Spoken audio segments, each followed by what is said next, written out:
And we're back for week 12. Skipped week 11. We had some other things on our plate. But this week, we were doing an hour of screen time on our phones or less per day. Any thoughts? Yeah. And in both cases, it turned out to be a little bit more than an hour most days, I think. Yeah.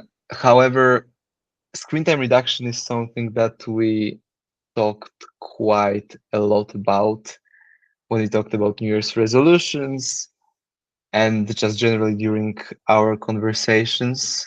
So it was an opportunity. It was a nice opportunity to frame that in terms of some kind of a challenge.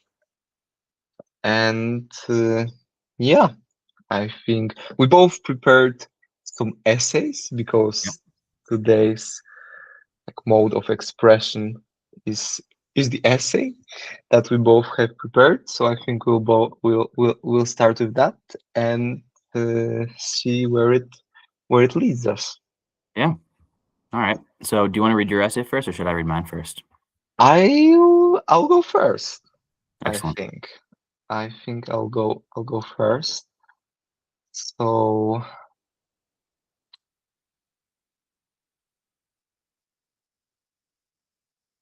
let's go.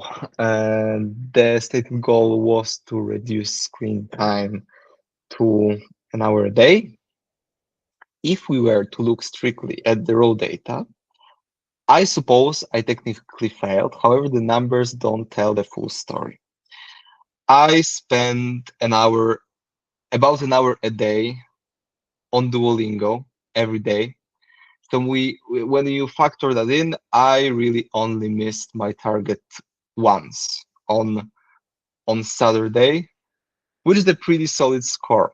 So one more addition to that, I I thought that there is no real tangible benefit from resigning from Yeah. Duolingo, especially when I do it in like um, public transport and in those moments that I wouldn't be really able to fill it in with anything productive. So I just stayed with that, and it's factored it's factored in. Yeah. Okay, strategy Absolutely. of replacement. In terms of screen time reduction, I found it is absolutely vital to have something meaningful to replace the usual scrolling with. The goal shouldn't be just reduction, but rather actively seeking out something better. This became a challenge on this. You can't truly, with a habit, you can only replace it with something more rewarding. I believe I was successful enough at that transition, with the exception of Saturday. There were two important actions that contributed heavily towards staying on track and leaving my old phone habits behind, if I can even call it that. The faraway charge, the ability to leave my phone on the other side of the room, charging at least 45 minutes to an hour before bed, is a massive life hack. First, it prevents you from getting your head worked up by the kind of content you shouldn't be thinking about before sleep. It stops short binges in that cozy pre-state sleep and creates a setting where you have to physically get up to turn off your alarm.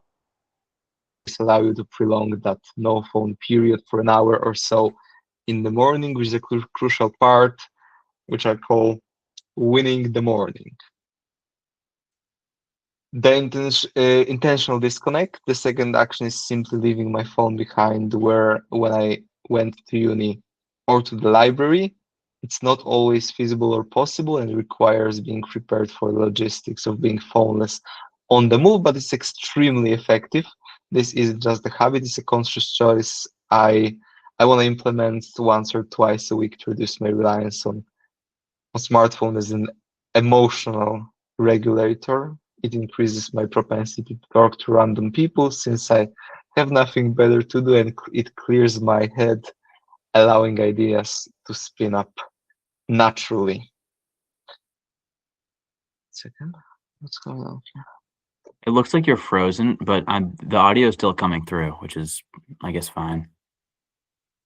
here? Am I frozen? Oh, Wait, never mind. It looks like you unfroze. okay. Okay. The biggest difference I have observed in my ability to deal with my own thoughts is my ability to deal with my own thoughts without the constant.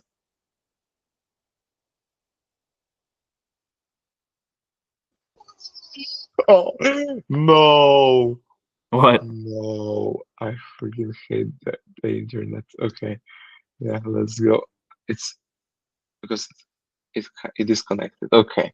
The biggest difference I have observed in my ability is the ability to deal with my own thoughts without the constant buffer of distraction or music.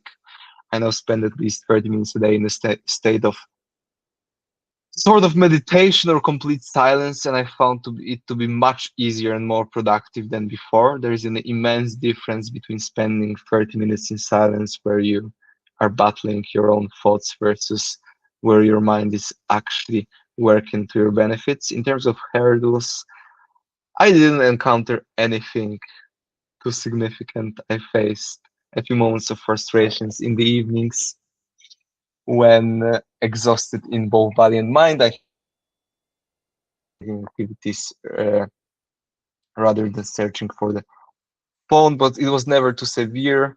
We all know that stuff like FOMO or not staying on top of whatever is happening in the news is an illusion and can be worked by giving your mind an irrefutable proof that nothing too significant happens when you don't see what your past acquaintances are doing on IG story or who is Donald Trump currently threatening. Yeah, yeah, that's that.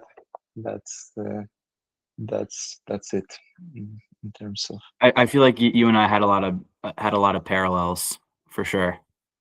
yeah. Yeah, I mean, Yeah. in regard to like the leaving your phone across the room charging, um, I wouldn't leave my phone charging, but I would just leave my phone just like upstairs if I were to go downstairs. Whereas before, I would like bring my phone with me because I felt like it needed to be attached to me. Um, Yeah, it was definitely and freeing. in toilet, Yeah, absolutely.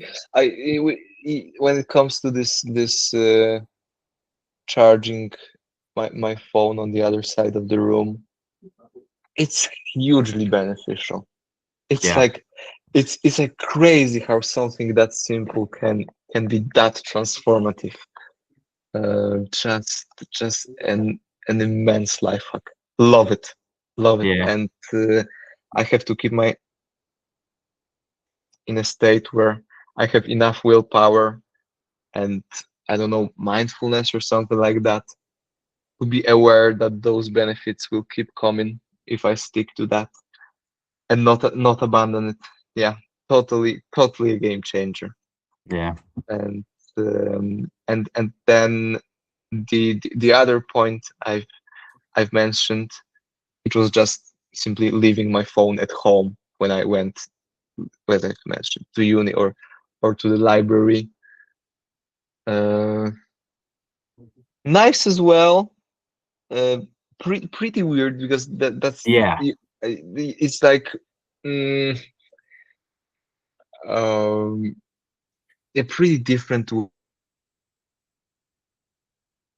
That's something as I mentioned that you can do not always nothing like that, but maybe once a week or something like that to give yourself space and give yourself proof that you're able to do that and nothing bad's gonna happen yeah, out of that. Yeah, so that's those are kind of the two that I would emphasize the the most yeah. from. It definitely is like comforting and encouraging to know that you don't need to be tied to your phone and that you can do your life without it, which is something that Yes, I definitely felt. Um, yes.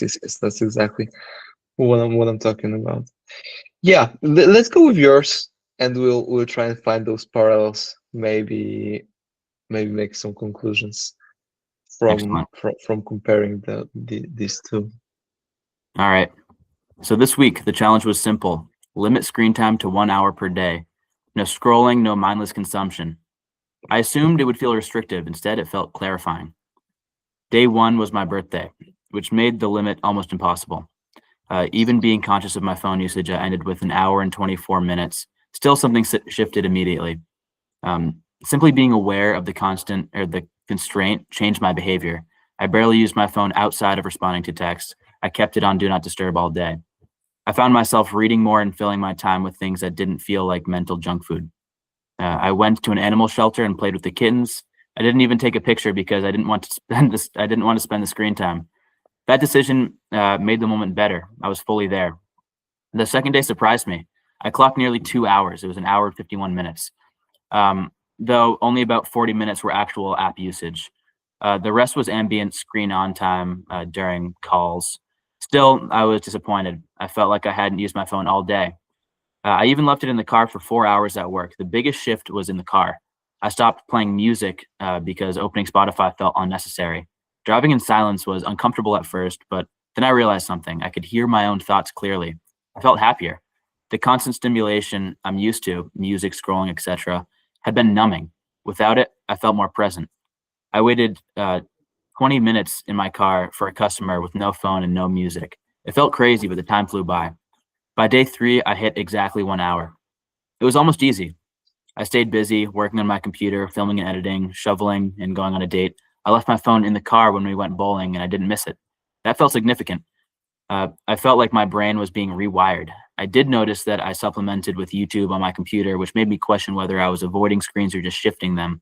Still, the computer didn't pull me in the same way. I'd watch half a video and then move on to something more productive. Another interesting shift was how rewarding it felt to check my phone after hours away from it. Notifications had piled up. Instead of constantly grazing on interaction, I consumed it in batches. It made me realize I'm not as disconnected as I sometimes feel. If anything, the distance made me appreciate it more. By day four, staying around an hour was routine. I went snowboarding and left my phone in the lodge the entire time. I didn't need it, so I didn't carry it. It felt symbolic.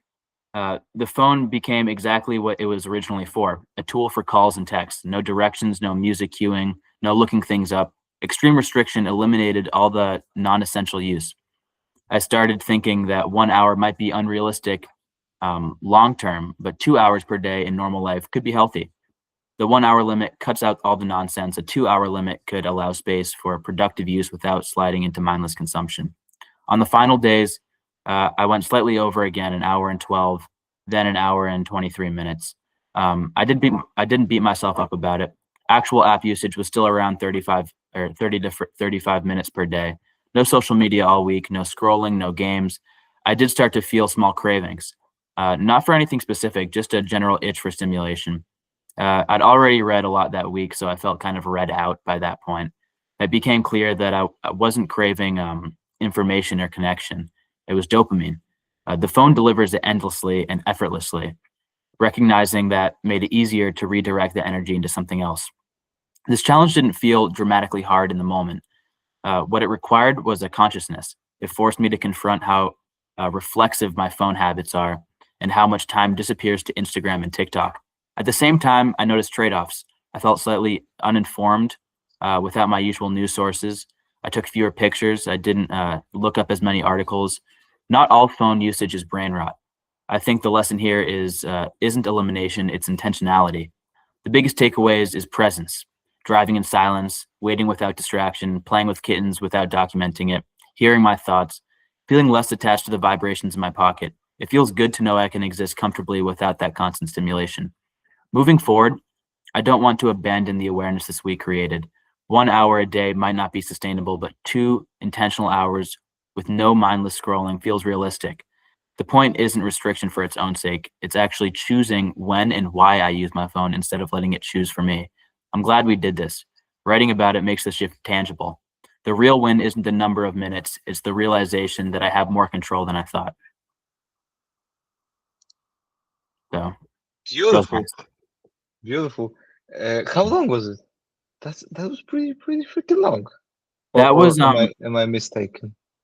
let's see how many words this was. It's like a page and like a fifth of a page. So it's 838 words. Okay. So not not that long. Whatever. Super nice. Yeah, it was a real significant reduction for you from what I know about your screen time previously. Yeah, the previous screen time or the average for the week before was like 6 hours. Yeah. So but however, so that was 2 weeks ago when I did that challenge. This week I could actually talk on how my screen time was affected, like moving forward. That's interesting. That's Yeah, so interesting. my average screen time, That's a it was pretty tangible. high for this week. It was about 4 hours, but that's still a 50% reduction from the week before and the weeks prior. I found, I did fall into routine, scrolling on TikTok and Instagram, but I was more aware of it this time. It wasn't just it was reflexive to like pick up my phone and start scrolling, but I would scroll for a little bit and I'd be like, wait a second, like what am I doing? I'm just scrolling. Like there's nothing here. So I'd put my phone down and read. Um, Albeit, I wasn't as restrictive. So like I do have time on like uh, Google Maps for directions because I've, Yeah. went grabbed dinner a few times, had to get, new places. Um, but it was a lot less like brain rot. It was much more intentional usage, which is good. I think this upcoming week, I'm probably going to try to restrict it a little bit more. I think I might see if a 3 hour limit is more doable for me. Because last week, without the screen restrictions, I was just kind of like lackadaisical about it. I didn't really think much about it, albeit, I mean, still thought more than previously, but yeah. Yeah. So 3 hours is I think what we should strive for. I think I've set 3 hours on the New Year's resolution video, and I think 3 hours is very much doable without feeling like you have to restrict yourself too much. I think it's a good balance. So I think we can shake on that. A nice little virtual shake that going forward. We're gonna do some about 3 hours, and we can talk about it on the next meetings for sure. Okay, so one thing that I see both of us emphasize in those essays was the fact that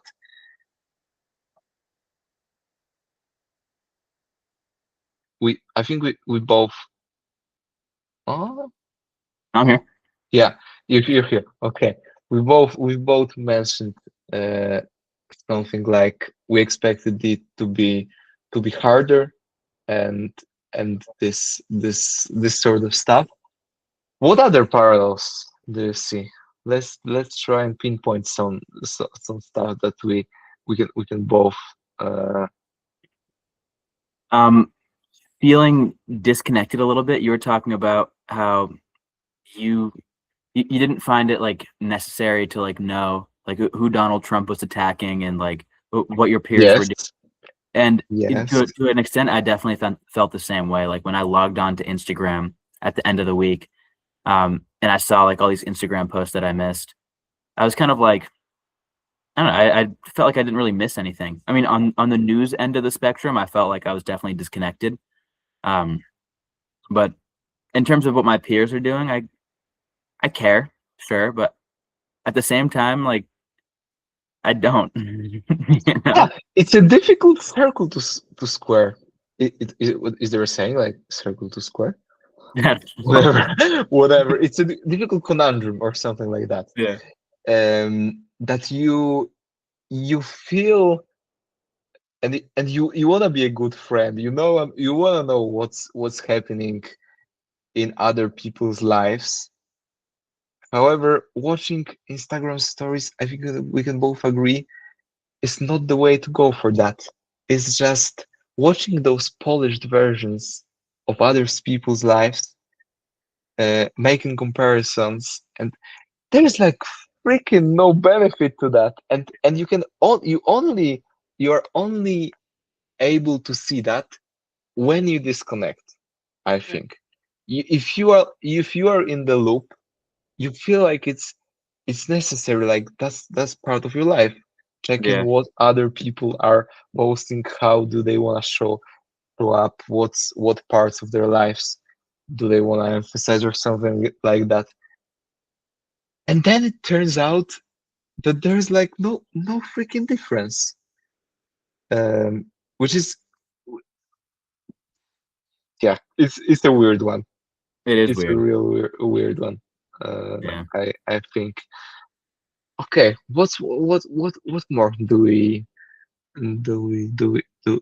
we know? I've mentioned something about being more comfortable in silence, Yep. in situations where no stimulation is being provided.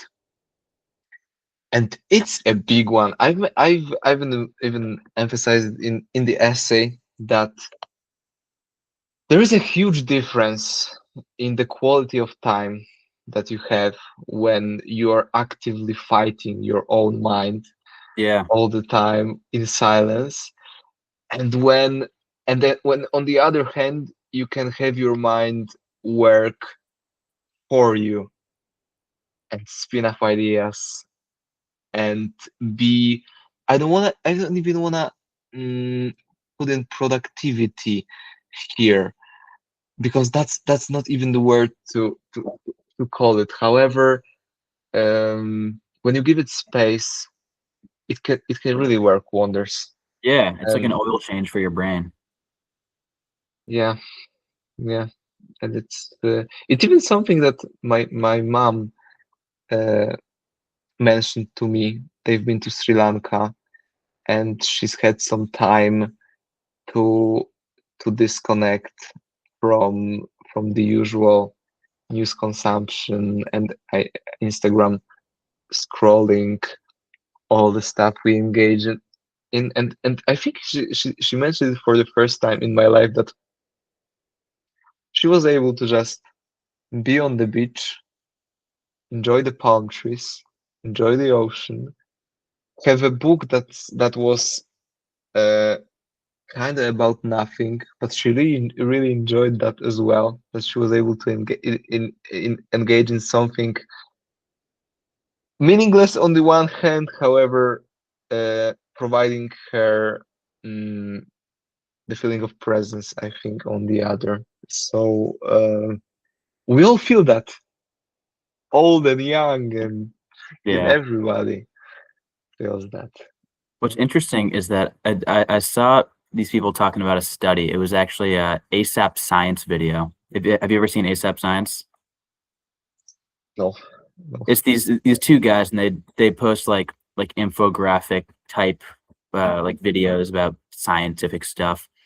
And so they had a podcast. I forget what the podcast is called. Maybe we'll actually link it to the bottom of this video. But they were talking about, because we're YouTubers now. Link in the description. Smash that like button. So they were talking about how people who use their phone to feel less bored end up feeling more bored and like less fulfilled, like despite the constant stimulation that the phone gives them.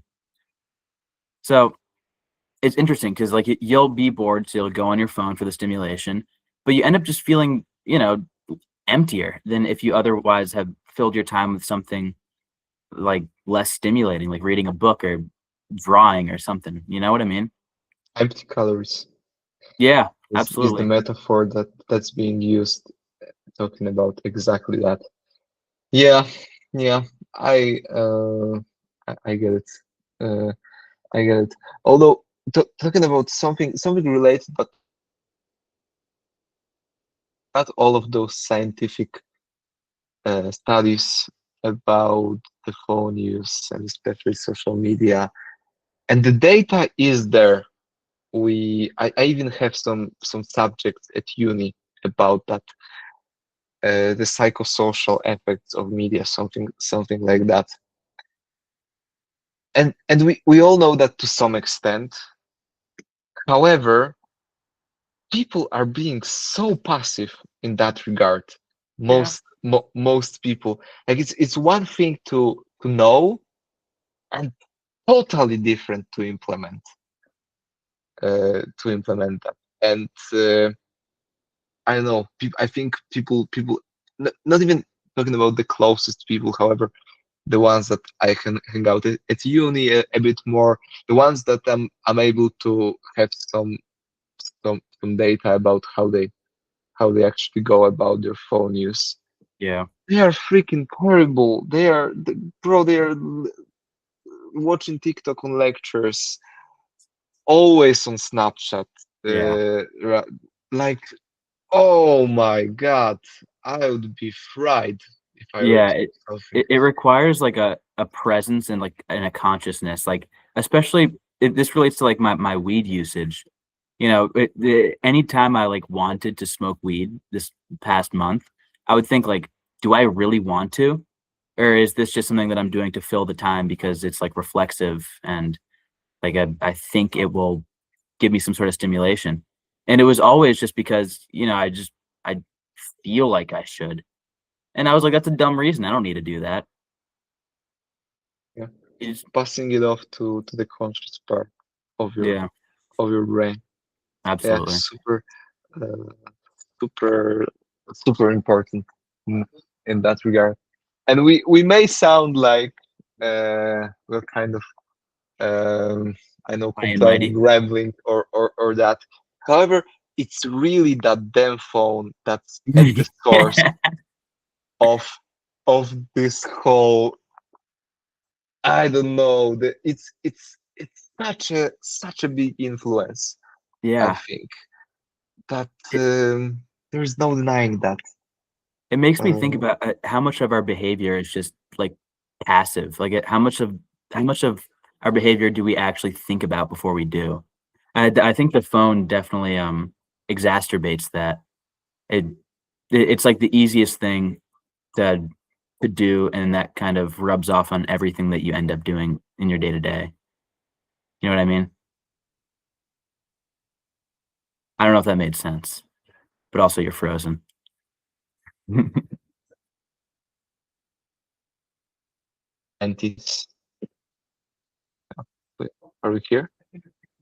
Yep. Are we here? Yeah, we are in the 90s without all of this electronics around.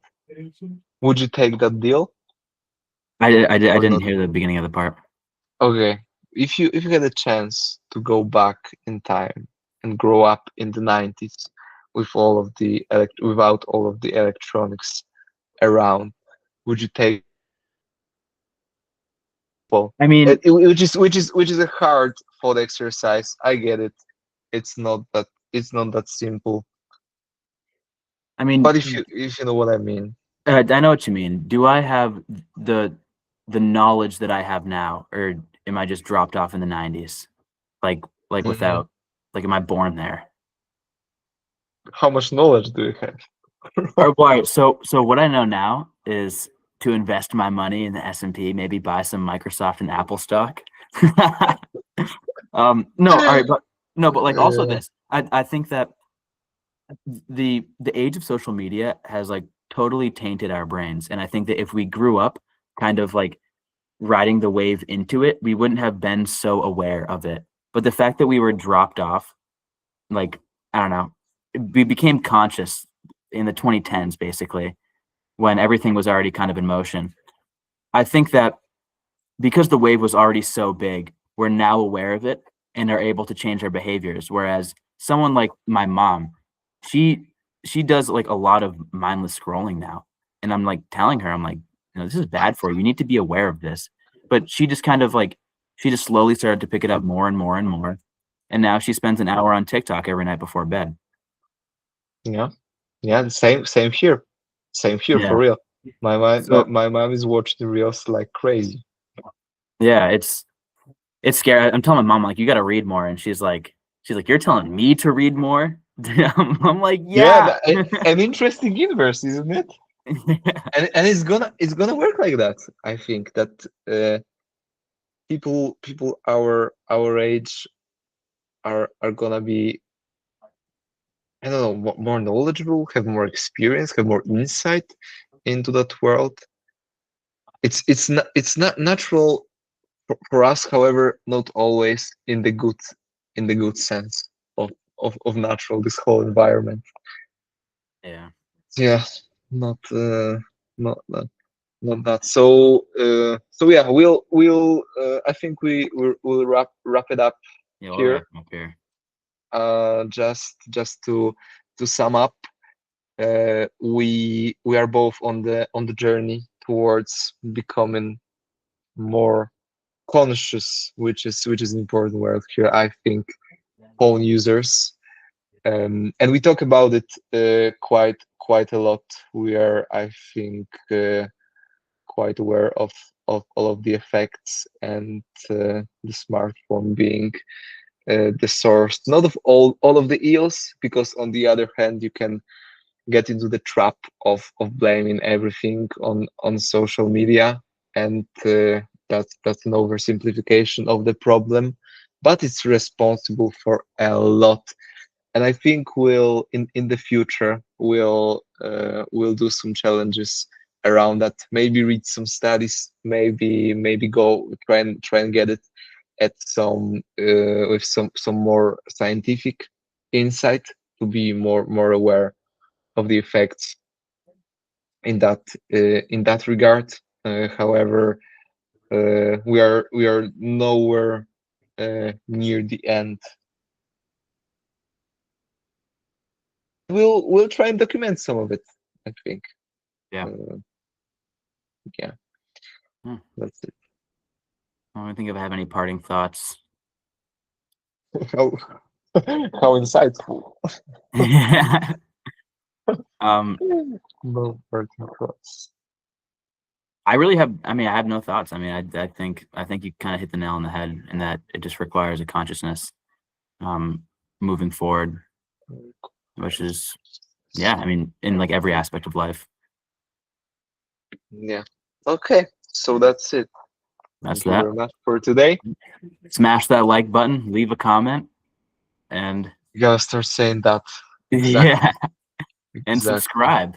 And we'll catch you guys in the next one.